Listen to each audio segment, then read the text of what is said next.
Okay, welcome everyone to the BAPT conference entitled The New Normal, People Type and the Post-Pandemic World. I'm delighted to introduce Prem Duchniewicz, MD psychiatrist, ISTDP psychotherapist, and executive trainer. For 20 years, Prem has been running highly effective team sessions for board directors all over Europe and certifies trainers in the field of psychometric tools, including MBTI, EQI, and the FIRE-B. So welcome, Prem, and over to you. Thank you so much, Nicholas. We had this wonderful chat just a couple minutes ago that you already know Warsaw. Some of you been to Warsaw. Some of you also won marathons in Warsaw. Yeah, it was about you, Nicholas, as well. So this is the moment that we are able to I told it, steal our ideas with pride. But this is not about stealing. It's about inspiring each other. I'm so really honored that I am able to be with you and also to have this discussion, to also to share my knowledge and also struggles and ideas. What was part of my life for the last 25, 30 years. Type Battlefield is a place where we can exchange our ideas, what we met during our lifetime regarding speaking about type to unbelievers, non-believers, to those that maybe also don't trust what we would like to offer, but maybe sometimes they've got their own ideas, especially in this field. We've got so many different tools that are speaking about psychological type. The question is how we are able to work together and how we are able maybe to have this open environment to share our knowledge. So let's start with a short introductory movie about this type of battlefield and why war is not the answer.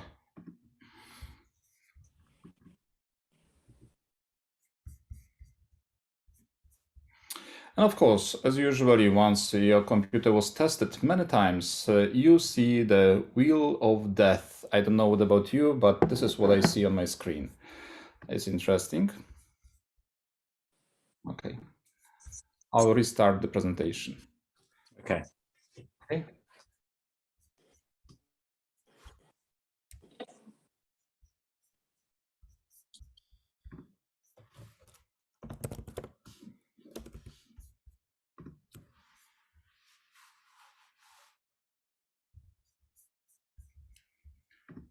I've got it once again. And hopefully I'll be able to share the screen right now without any problems. So share screen, share sound, PowerPoint. Nicholas, tell me, do you see everything on the screen? Yes, I can see the video, yeah. Yes, you've got it. Excuse me.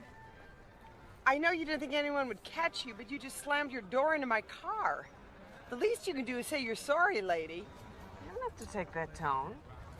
It's not like I'm hurting your resale value.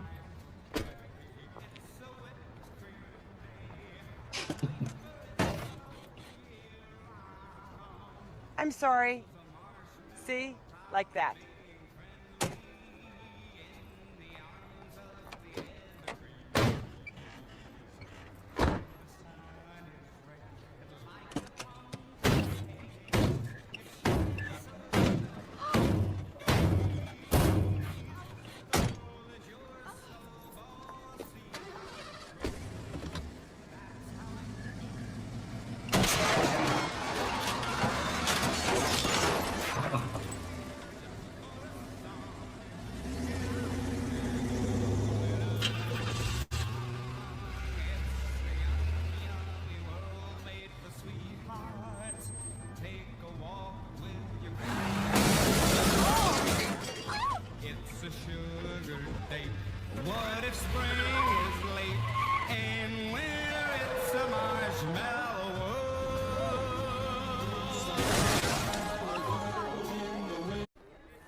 And of course, it goes on and goes on. If you look at this movie, you will see the sticker at the back of the car that war is not the answer.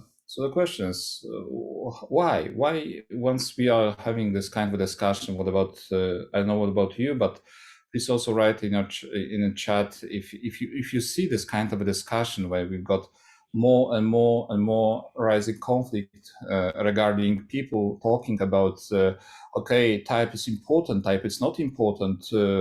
Once we are speaking about personality type, then we are being somehow maybe putting as a people that are speaking about something that's very obsolete, that is from the long time ago when we had those dinosaurs. And frankly speaking, when we are looking at ourselves as humans, yeah, we are almost the same. Yeah, just clubs are slightly different. Sorry to interrupt you, Prem. I think the slide is, do you want to increase the slide?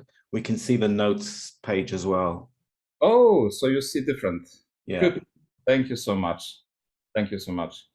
So once again, because that was about not this, but that was about, so I'll just share the whole screen. Is it okay right now? Yeah, perfect. Thank you. Good. There's always a way how we can manage this. Yeah. Good. Thank you. So we were at this moment when we were talking about that, many years ago, we started this kind of fight. So clubs are the same, but clubs are slightly different. We are using words, we are using those ideas, we exchange those ideas.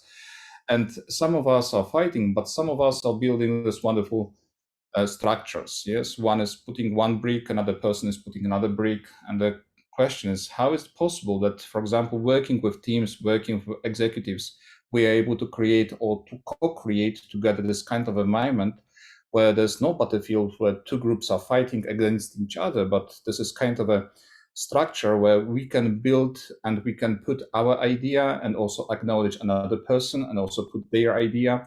So the first, I must say, entrance point for me in terms of the speaking about psychological type, about MBTI, Myers-Briggs type indicator, for example.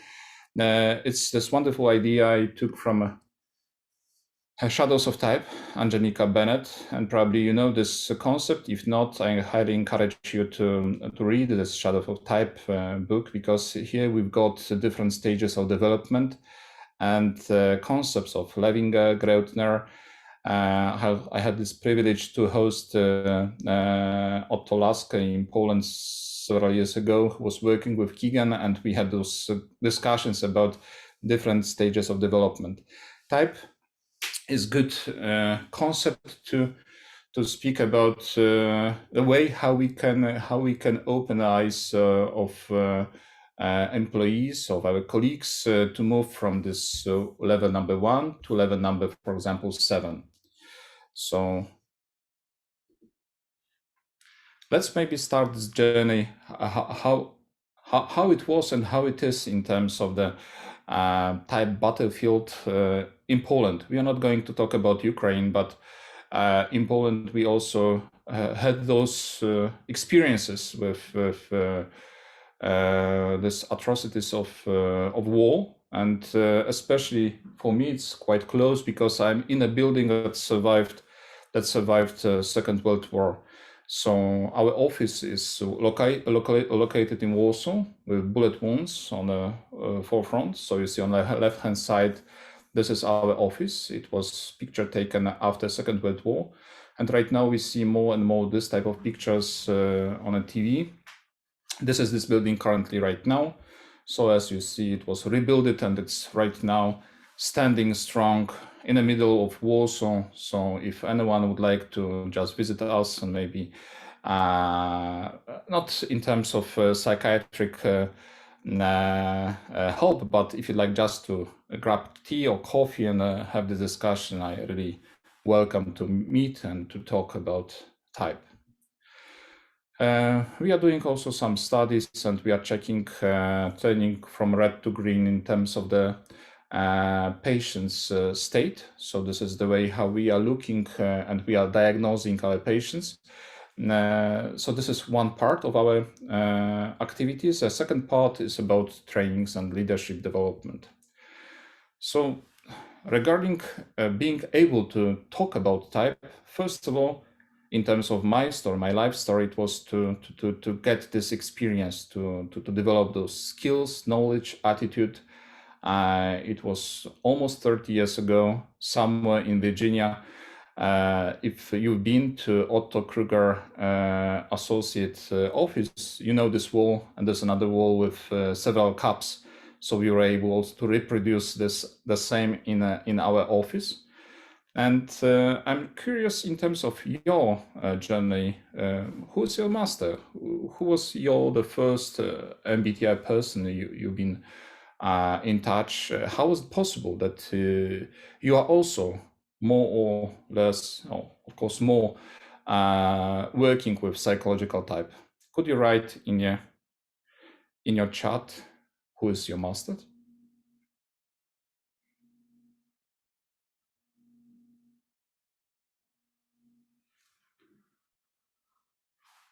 For me, of course, it is this guy. Maybe you remember. Wait, now I want to tell you the second of the basic things. And in order to get to that, I'm going to tell you 2 things about the P's and 2 things about the J's that can change your lives forever. Absolutely not. We're a little weak. We're going to try that again, all right? I'm going to tell you 2 things about the P's and 2 things about the J's that can change your lives forever. Such a good group. All right. 2 things about the P's. How many P's have we got here? Show of hands. Let me see. Ooh. All right, put your hands down. J's are taking names up here. Very bad. Okay. So once you saw Otto Kruger, and I'm grateful to his energy and knowledge, that is just being infected by his enthusiasm, and then you try to infect other people. Best, of course, loved house, and also working with, for example, Rutledge, and also being infected by his enthusiasm about type. It was really enlightening that time. Yes, since that time, I was trying to become more and more, gaining weight as Otto. Finally, I achieved this state, and hopefully one day I'll be able to be as proficient in MBTI as he is. It's great energy. Step 3 is to make sensible noise. So to speak about it and to speak at the conferences, that you've got people that maybe are not convinced to the whole type, but they are open to listen, to share this knowledge, then make even more noise to talk about type on the radio, on the TV, and probably you also got, and I know that you've got your this ability to share knowledge about type, about this concept. Yeah.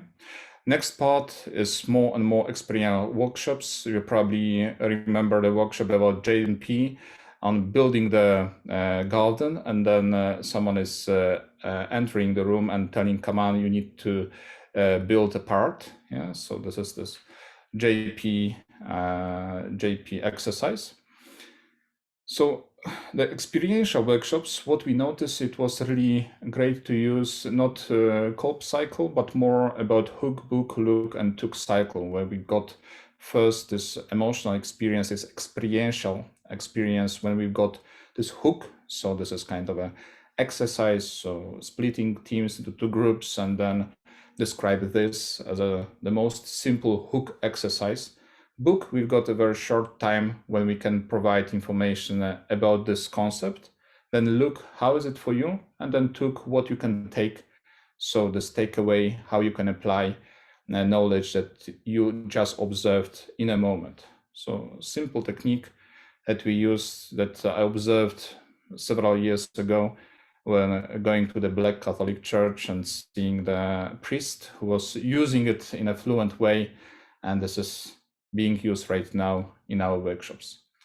Next, you probably know that the best talks are those kitchen talks, when you are speaking at the kitchen table and your kids are observing and the kids are learning and listening to the story. And then after, you don't know when, but after 20 years, you see those grown-ups that are asking, oh, may I just help you with this workshop? And then you see, all of them working together in the training class. Next step, it was a discussion that we had before we started this lecture. It was about appreciate differences, because once we are looking right now, we see that we are looking at big numbers. So type is obsolete, Jung is obsolete, Freud is obsolete. We are looking at large numbers and we are trying to solve those numbers and crack those numbers to be able to help other people. But then you've got a person and then you've got n equal 1. So you've got this miracle of the personal interaction. And then those numbers are important, but then you've got a person sitting in front of you. So the appreciation of differences is another solution, how we can speak about type in a way that you can encourage others to use it.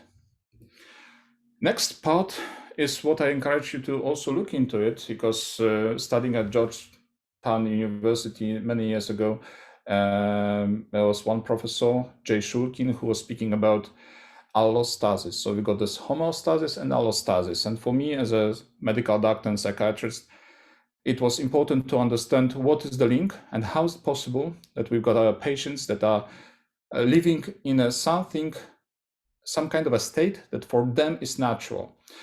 As a type practitioners, we are speaking about type. We are speaking that something is natural for us. We've got house, 16 different rooms, and one of those rooms is natural to us.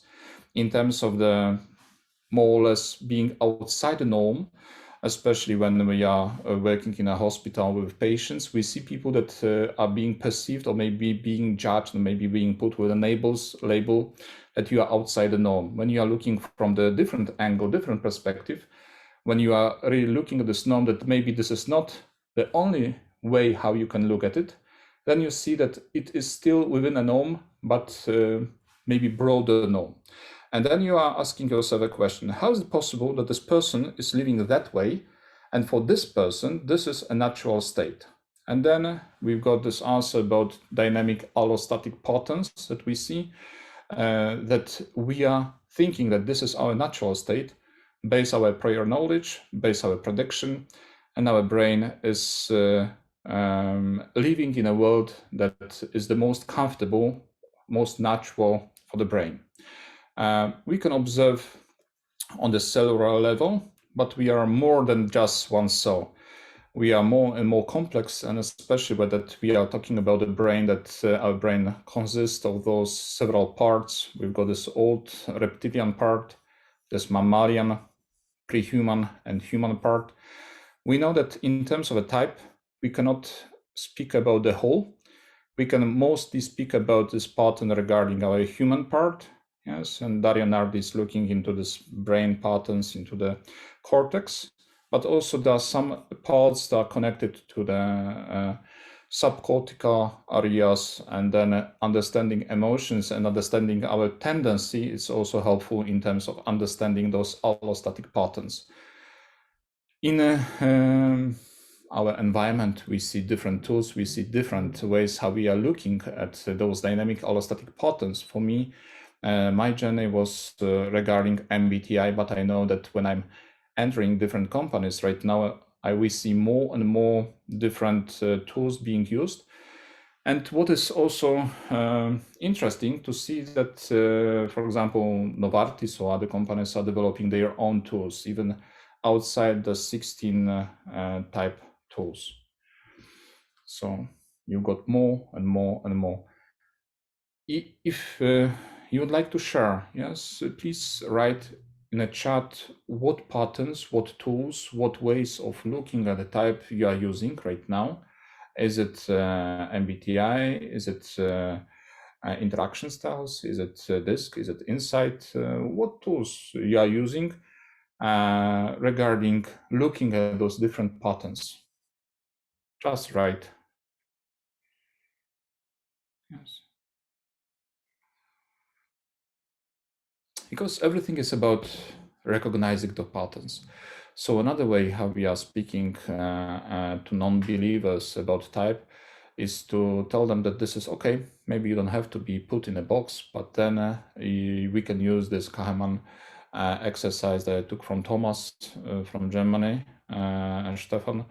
And this is this exercise about looking at the pattern and asking people, could you count from 1 to 54? And then once you are asking them to do it quicker and quicker, you are putting pressure on this exercise. And you see that this exercise is quite demanding for most of us. Then you can tell them, okay, that's a way how you can simplify this whole pattern, and then how you can look at the environment, not only in numbers, in a more easy and better way that is just helping you to recognize patterns in your environment. So this is one of those exercises that we use. Next step is to get to know yourself and understand others. So using Johari window exercises, using this ability to create environment in a room where you've got the safety, so people are able to self-disclose, to exposure, to show what they are by telling, okay, I am ENFP, I am ENTP, I am INTJ, and then to ask for the feedback. Then we can open this unknown area. So this is how we can understand ourselves through the eyes of other people. Next step is about freedom. So step 11 for us is a slide probably you remember if you've been to this BAPT conference several years ago. The statement, the more aware I become, the freer I am to choose. Otherwise, I can just be driven. Another step is looking at the type from the type developmental perspective. So regarding neurogenesis, and this is, I don't know from whom, maybe Sue is from you, but I took this concept from someone in terms of showing this field, and that picture just stay with me since that conference when we are looking at the field. And then we are thinking about, okay, once we are growing and developing, we've got the streaming process in our brain, neurogenesis, but also we have got this process when we've got those pathways being created and they are being made stronger and stronger. Those are preferences. And we've got one preference, we've got another preference. So it's preference for sensing, preference for thinking. But during the way, our brain pathways, our neurons are connecting more and more and more. And we've got one highway, another highway, and doesn't matter which highway we are taking. This is both ways are efficient. Still, one is more developed than the other.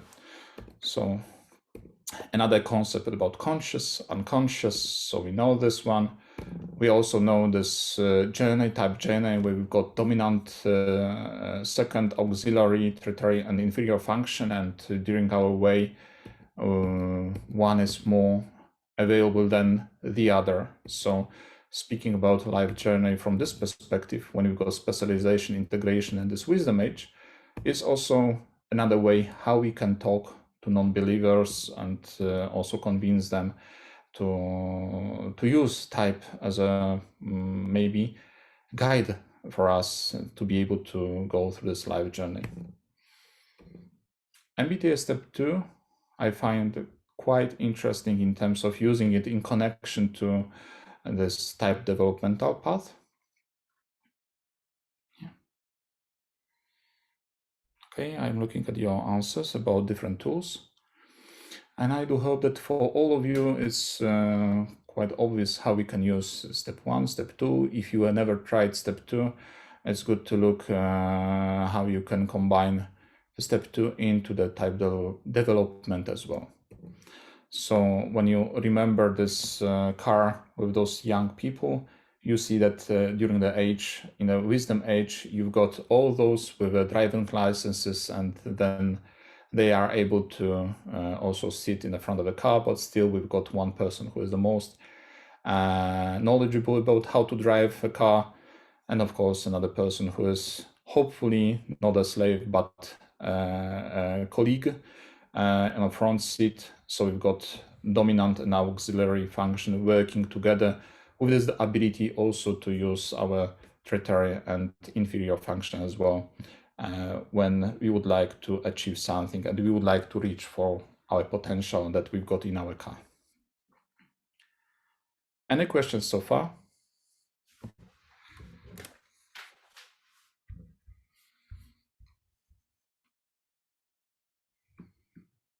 maybe I'll stop right now. This is kind of a midpoint of a presentation. And I'm really interested in terms of your concepts and ideas. What was working for you regarding speaking about type and the way how you were able to convince people? The question is if you already had this kind of a, I don't know, pushback regarding psychological type. As we had this discussion with Karol, yes, Karol, we've been talking about it before, that type is maybe obsolete, that we are not using type, we should not use the type. How about you?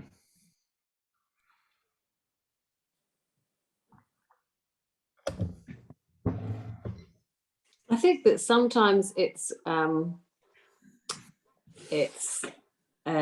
you know, we can all get a bit down about how type might be being regarded in the world. But actually, you only have to look at YouTube and what the young people are putting on YouTube to know that it's actually alive and thriving.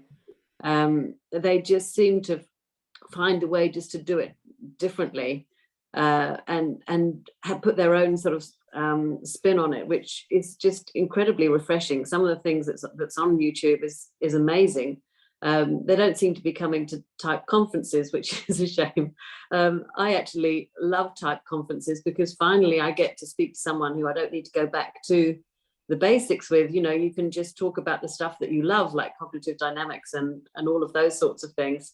But you can't get there in a, you know, what most people want is a half-day workshop to solve all of their problems. You know, we've got, you know, corporates will come to you and say, we've got some major conflict, can you come and do a half-day workshop? Well, yeah, I can do a half-day workshop, but it might not solve all of your conflict. But it could help, you know, it could get you on the right road, but it's not gonna solve everything. So I think that yeah, no, it's interesting to know that there is a battleground out there, but I think that in some places they're winning more than you might think. Yeah. Half a day is luxury sometimes. About you, sometimes it's just you've got 2 hours and then let's go through the type concept, and then if you to use type dynamics, it's certainly be a huge pain. Yeah. I want to second what Stu said about YouTube being such a resource. The thing that I have found that is the most persuasive towards unbelievers is to be introduced to a complete stranger who is a member of their type tribe.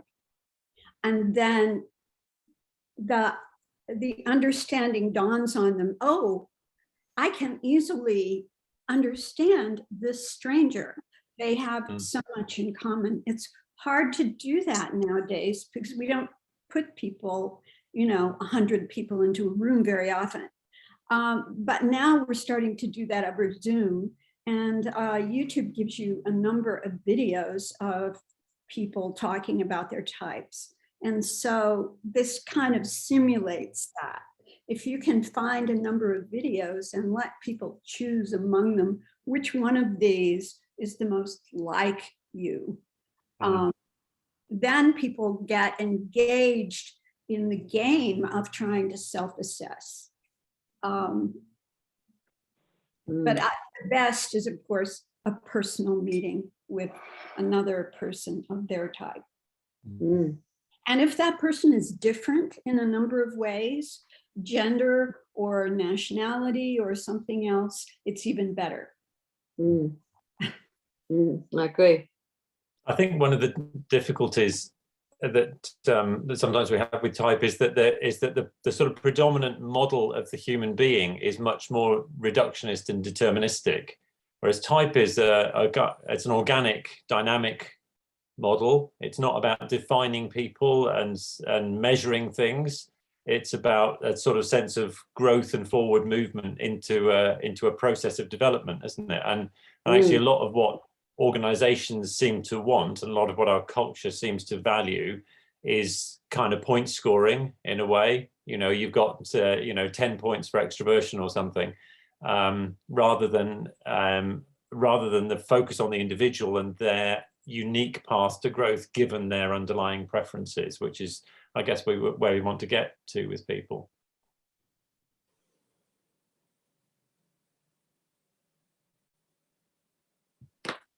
I've been creating my own. I started a couple months ago creating my own YouTube videos also, just to try and explain what type is and what the cognitive functions are and that. And I'm going to actually start making some more videos about explaining, maybe dispelling some of the myths and comparing it to some of the other tools like DISC, and maybe talk about the advantages of type. Relative, to your point, Jerry, for sure. Yeah.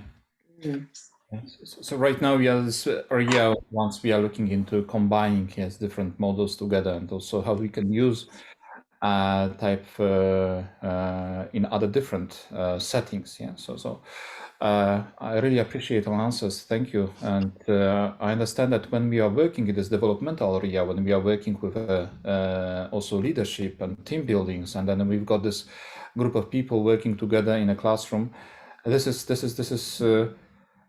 self-organizing system. Yes, when you are using also this hook, book, look, took model, then you see it how it's happening in a moment.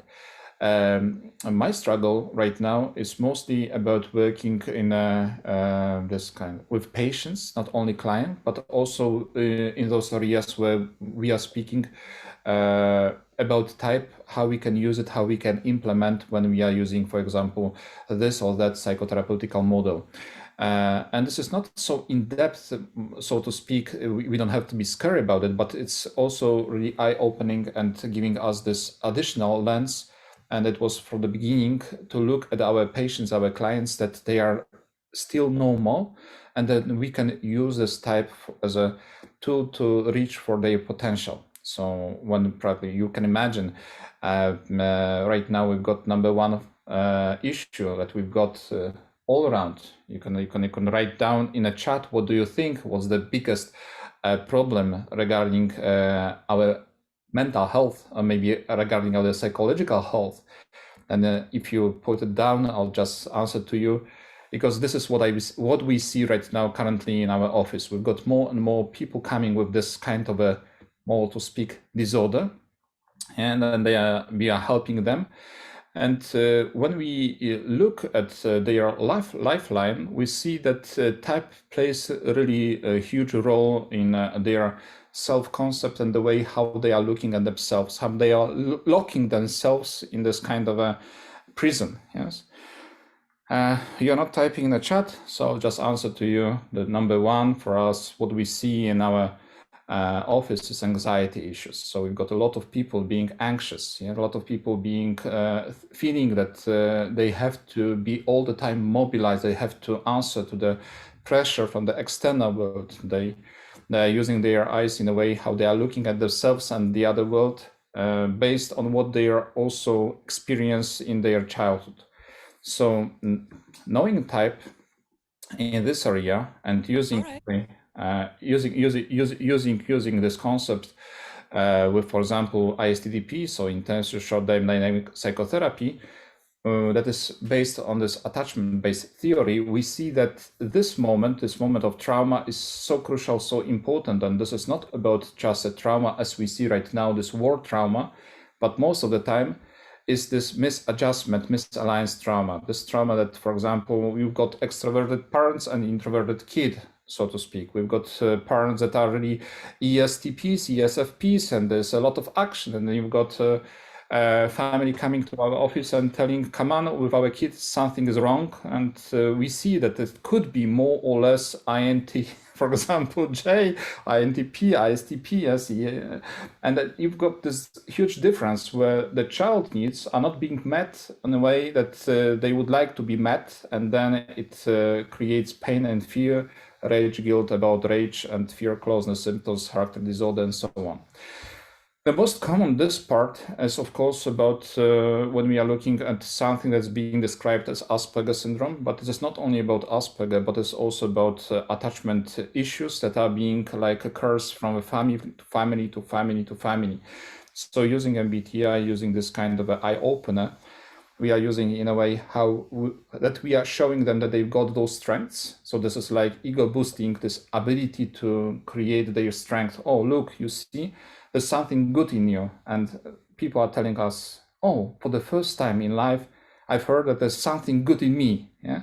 And then they're looking into this part and they are starting to change their self-concept, looking from the lens that from the type perspective, this is not everything wrong about them. So this is really important. Of course, when we are working with this concept, this is more in-depth concept. We are trying to get into this core, and this is about bond attachment. Yeah, so we are working through those different layers of resistance against closeness, grief, guilt, rage, trauma, and it's love. Just made one picture that is maybe showing slightly different. You've got this one marble that we've been looking into it. Yes, that was one marble that I told you about. This each client is number one, and we are working those two triangles. So this is one in a room, what's happening in our room, what is outside, what is happening outside, and what's in the past. And we are trying to get through those layers of this resistance against closeness, against their own impulses, through this anger, rage, guilt, grief, into love. And once we are able to crush with the patient this ability to get into it and to connect through those all layers, then the person is able to process their own emotions. Setting more or less like this. Jaki jest problem, z którym pani przychodzi, w którym pani potrzebuje pomocy, mojej pomocy?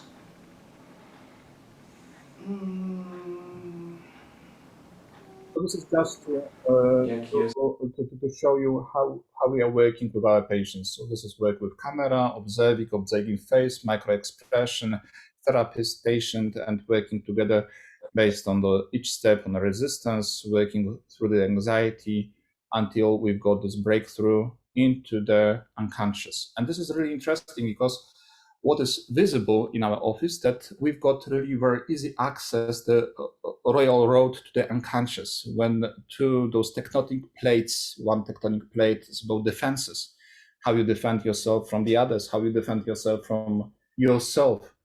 And then anxiety, because those defenses are being put by you because of this pain in your heart. Yes. Then, if you are putting them away, anxiety is rising. Yes, because your feelings are rising. That are beneath the anxiety. Longings are rising, and you will be able to experience by yourself how is it working. That's why we need to work on those both sides, anxiety and defenses. And then when those two tectonic plates are being separated, whole unconscious is coming because all those unconscious memories are locked, connected with emotions in our heads. And then we are able to work through unconscious of our patients, taking account that unconscious is also this house for our third, fourth, fifth, sixth, seventh, eighth function, then we are able to understand our patient to the full extent, especially when they are speaking, oh, but this is not me.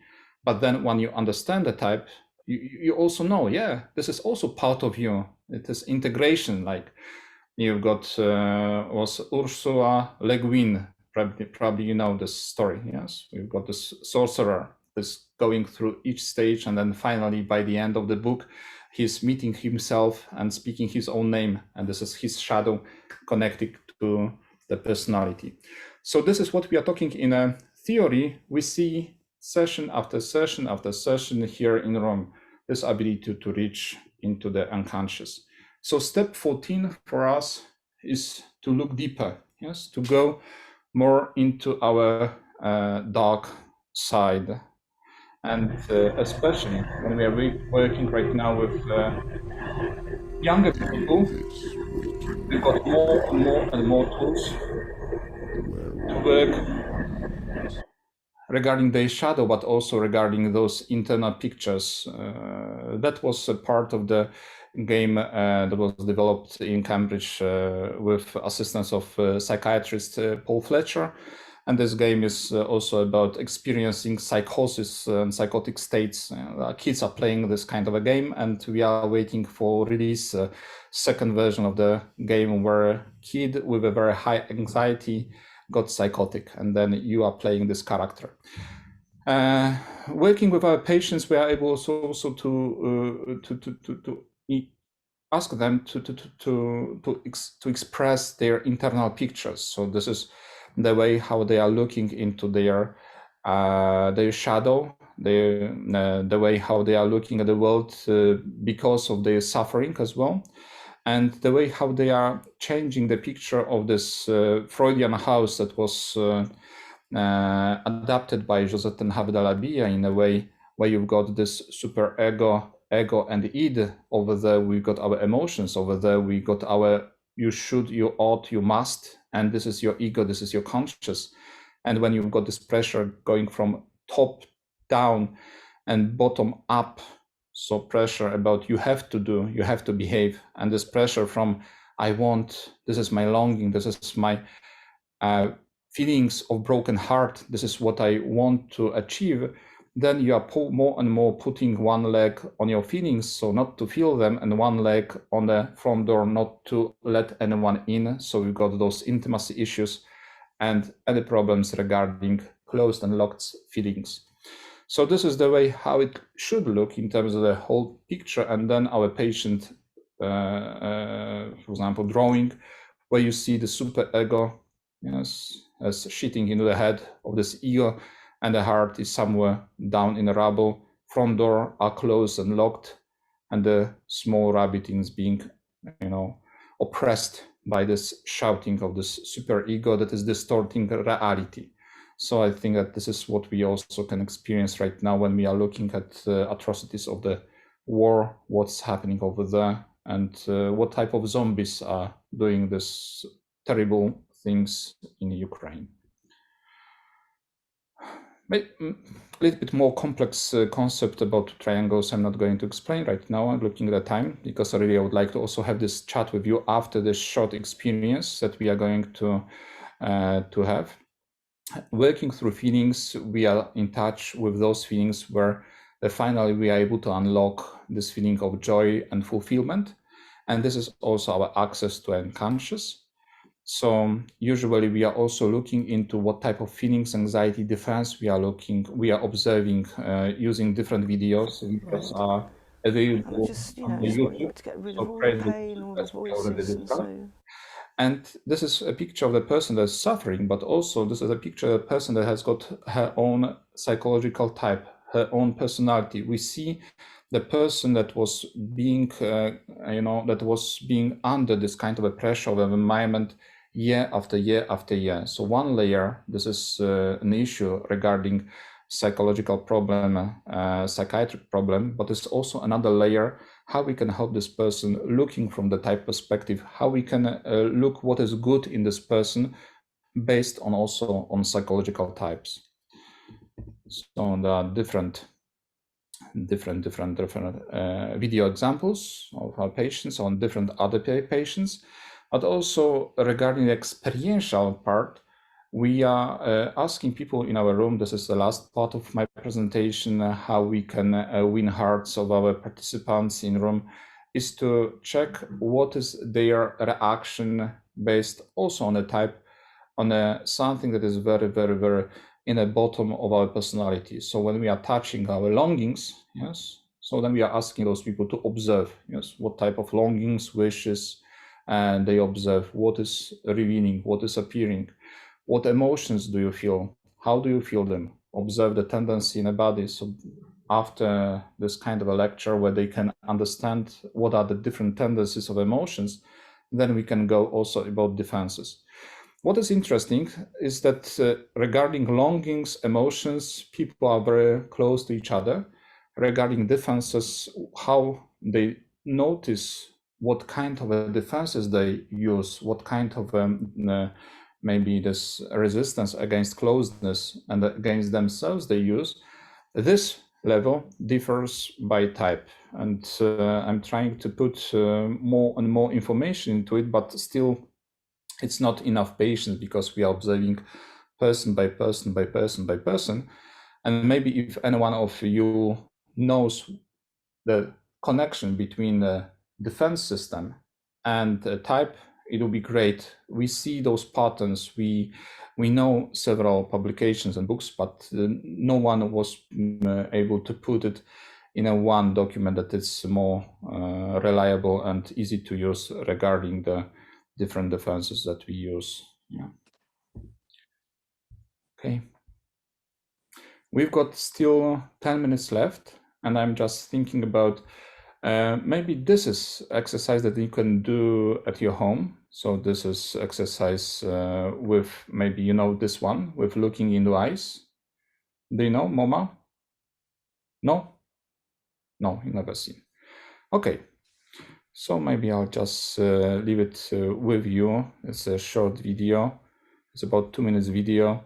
And then we've got two people. This is one artist, Marina Abramowicz, and Ulej, her partner. They separated each and they haven't seen it for the last 15 years.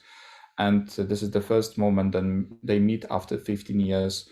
Moma, it was kind of a performance when she was sitting in a room and each person was able to see in front of her and just look into her eyes. And that was the whole performance. It lasted for about 2 years. Okay, and then it's about this our own personal stories. So this is one of the way how also we are trying to encourage other people to speak about themselves, but also to check if there's any difference regarding type. If you'd like, please share what was happening with you, and do you see and do you notice any difference regarding your own personality, and how does it play out when we are looking into the mobilized emotions? And we are looking into mobilized emotions, type of longings, wishes, feelings, but also how it mobilizes our anxiety. Yes, do we see any pattern? And also how we tend to distance from ourselves and from other people. Yeah. I know this is quite complex exercise. I'm just showing you the glimpse into much longer exercise, because then we are having this kind of discussion in between ourselves. Then we are looking at other people, then we are putting down some notes, and then we are trying to observe if there's any pattern regarding psychological type. Of course, we see differences regarding thinking, feeling, yes, this dimension, but there's much more. I'm just curious, what do you notice regarding yourself?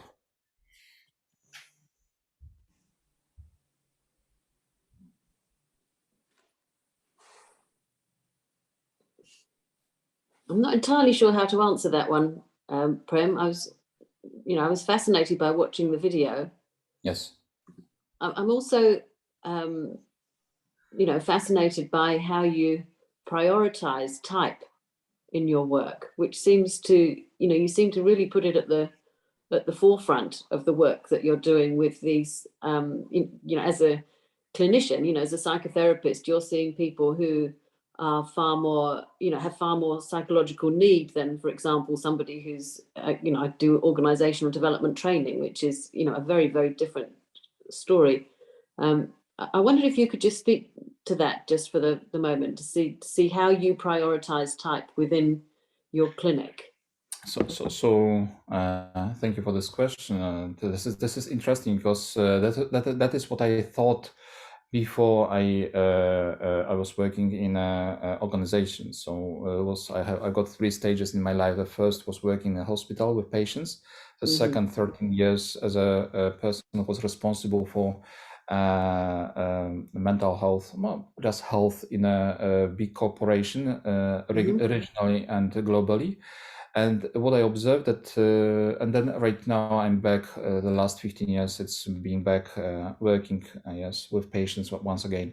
So what I observed, and right now combining those two words, this business and then in office, in our clinic, is that there's not such a huge difference in terms of patients. Most of people that are working in a corporate environment, they are quite good in terms of holding their own defenses. So they are playing tough. They are keeping upper lip stiff. They are putting themselves as a second, and in fact, after a while, they are burned out.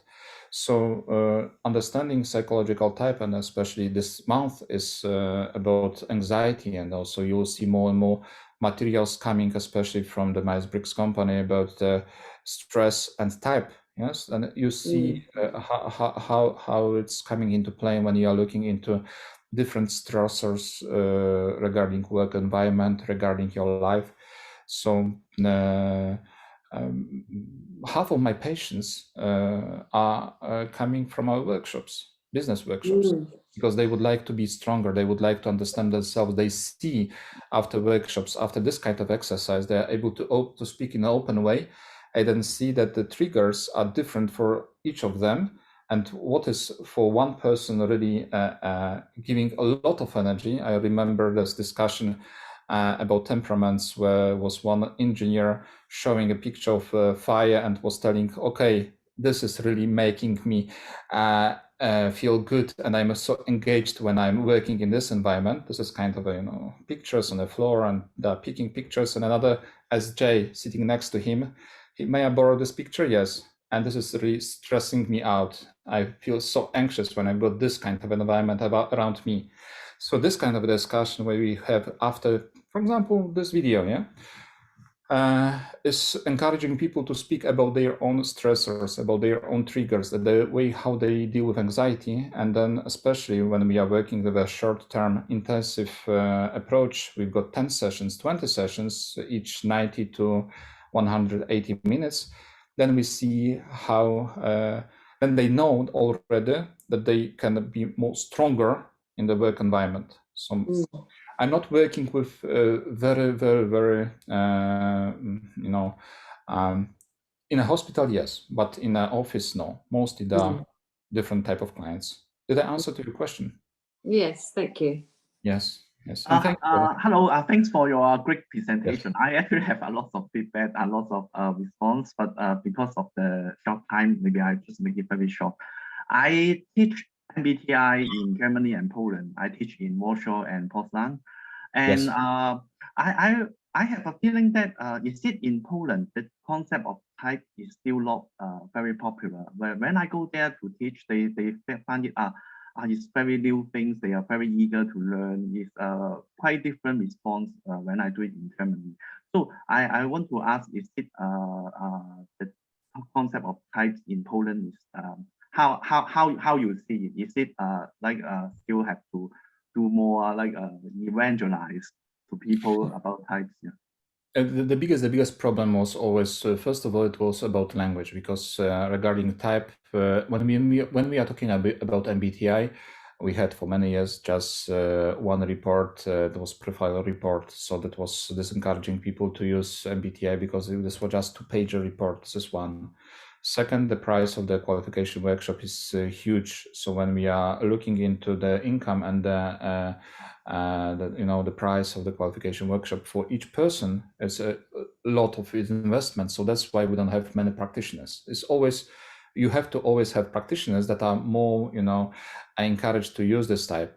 And the third, there are so many different, tools that are being built by people who went through our workshops. So we know colleagues that are, just using 4-letter code, or maybe different colors, or maybe different structures.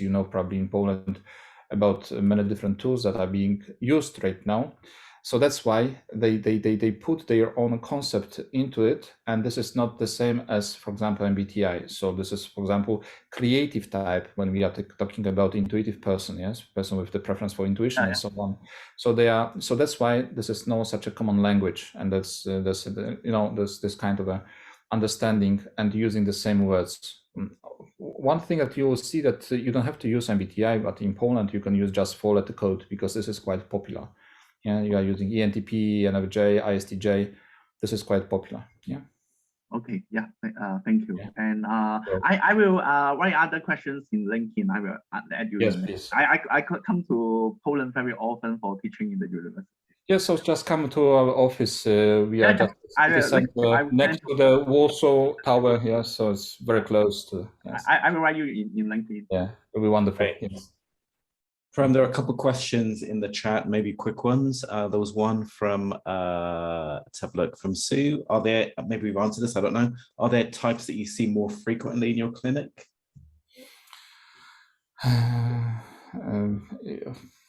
We know that in terms of the pressure, we see that there's a difference between extroversion and introversion in terms of the dealing with anxiety. This is one. Second, it's not that those people are more common, but those people we know with what they struggle. It's intuitive, and they struggle usually with seeing the stimulus in a proper way. So people with sensing, they quite see more clearly what is around them. People with intuition, that's what I see, that most of those people, they've got something in their past that pushed them to not distort, but to use intuition more. Yes, to go into the dream world more, so to say. Does it make sense? Mm-hmm. So you see more INs, introversion and intuiting. Yeah. Mm. We can speak about INF, yes? INF. This is some kind of a type that is quite common, yeah? But also in terms of being overloaded, and there's more anxiety, obsessive, compulsive, that's of course IST. Yeah. All right, yeah. Thank you. Yeah, you're welcome. Great. One more quick question here, I think. Can you give us the name of that game of being inside the mind of a psychotic, and or link to the work about it? It's Senua Hellblade. It's called Hellblade. There's Paul Fletcher, who was working on a team. And you should, if you are playing this game, you should use headphones that are really good headphones, because they are using this 3D ear system. Also, patients were all the time consulted about this video. And this is amazing experience when you are just being immersed, yes, in this video with those headphones, and you are like, able to experience what people with a very high level of anxiety experience when they are getting psychotic, because we know that psychosis quite often is because of the very high level of anxiety, yes, in those people. Can you write it in the chat box? I cannot catch the name. Can you write? Paul Fletcher. So I'll send it to you. And this is Hellblade. Hellblade. Oh. Yeah. Senua is the main character. This is a little girl that was INFP girl that was put into huge pressure, yes, huge anxiety. Yeah, and we are waiting for the Hellblade 2. It will be released soon. Yeah, one of my patients, she's beta tester as well, and she's also sending me some kind of a news about it, just so to speak. Great. Good. Thank you so much. I think I used your time even more than I was supposed to. And any other questions you'd like to ask, I can stay with you, and then I can answer. Yeah, the room's available at least for the next 20 minutes. If anybody wants to stay and ask some questions. Good. Otherwise, are you going to share your slides, Prem? So I will publish this video tomorrow or later today on our BAPT YouTube channel. And obviously we've got a keynote in about, so I'm in Switzerland, so 3:30 UK time. Susan Nash is talking. But I'm happy to keep this room open if anybody would like to stay. Thank you, Prem. That was. Thank you so much. I'm really tempted to visit you in Warsaw now as well. So. Yes, once you are going to run next marathon, just please. Yes, I'm going to run past you and say hello. Good. Thank you so much. Take care.